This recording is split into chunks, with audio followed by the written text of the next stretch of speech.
टीसन जब आ गई पसंद हमार कहीं का यार बात तोहरे से गई टीसन जब आ गई पसंद हमार कहीं का यार बात तोहरे से पिन्हले बिया जमल लकी फराकवा कहरे नी प्यार हम करे से पिन्हले बिया जमल लकी फराकवा कहरे नी प्यार हम करे से प्यार हम करे से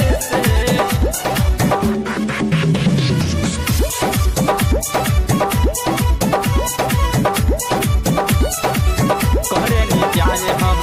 करे से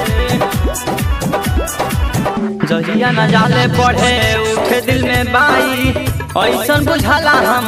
कहाँ चल जाई प्यार त प्यार हटे ओकर ना बुझाला सच कहता नहीं ओकरा बिना ना रहाला जहिया न जाले पढ़े उठे दिल में बाई ऐसन बुझाला हम कहाँ चल जाई प्यार त प्यार हटे ओकर न बुझाला सच कहता नहीं ओकरा बिना ना रहाला रही जब खड़ा हमके कोई लखी सारा साचे देखनिया पाना नजरे से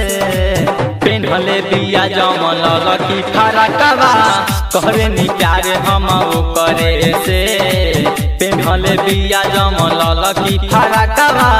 करे नी प्यार हम करे से प्यार हम करे से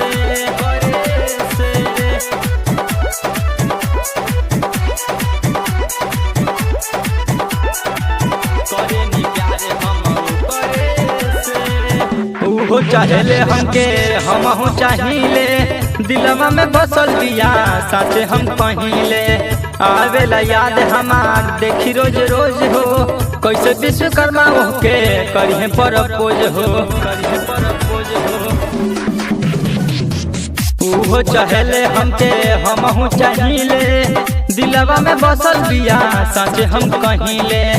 आवेला याद हमार देखी रोज रोज हो कैसे विश्वकर्मा होके करिए प्रपोज हो हनियों से झाके कबो हनियों से ताके लागे फंस गइले पिंटू हमारे से पिन्हले बिया जमल लकी फराकवा कहरे नी प्यार हम करे से पिन्हले बिया जमल लकी फराकवा करे नी प्यार हम